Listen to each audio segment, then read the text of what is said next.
నమస్తే, welcome to Y news. నేను కళ్యాణ్. ఎందుకు పెడుతున్నామంటే సడన్గా ఇప్పుడు వరకు మన రాజధాని చట్టబద్ధమైనటువంటి నిర్ణయం రాలేదు. ఇంకా అప్పుడు వచ్చి అమరావతి రాజధాని ఉన్నాం కానీ చట్టపరంగా లేదు. ఇప్పుడు ఇంకా ట్రై చేస్తున్నాం. ఇప్పుడు కేంద్ర ప్రభుత్వం కూడా అమరావతి ఒప్పుకుంటారు. ఒప్పుకోవడం కాదు కావాల్సింది పార్లమెంట్ లో బిల్లు పాస్ అవ్వాలి. అంటే రేపు 4వ తారీఖు వరకు పార్లమెంట్ ఉంది.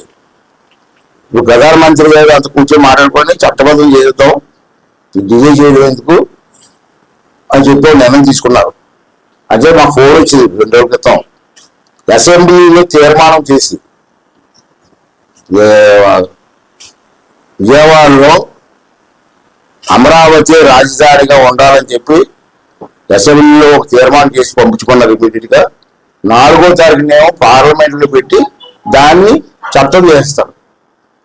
అంటే అసెంబ్లీ పెట్టాను. 28 అసెంబ్లీ ఉదయం 11 గంటలు స్టార్ట్ అవుతుంది, సాయంత్రం జరుగుతుంది. ఆ టైంలో అమరావతి రాజధాని కావాలని చెప్పి చర్చ జరుగుతుంది. చర్చ జరిగి అందరం కలిసి ఏకగ్రీవంగా తీర్మానం చేయమని చెప్పి కోరుతాను నేను.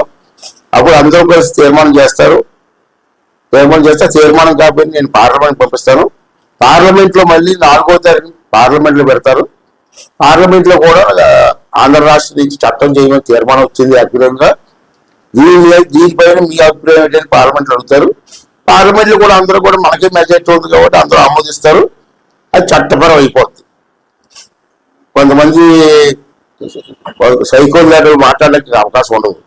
చట్టం లేదు, చట్టపరం లేదు, రాజధాని అని అంటారని కొంతమంది మాట్లాడతారు. మధ్యని ఆ చట్టం ఏమైతే వాళ్ళు కూడా మాట్లాడడానికి అవకాశం ఉండదు.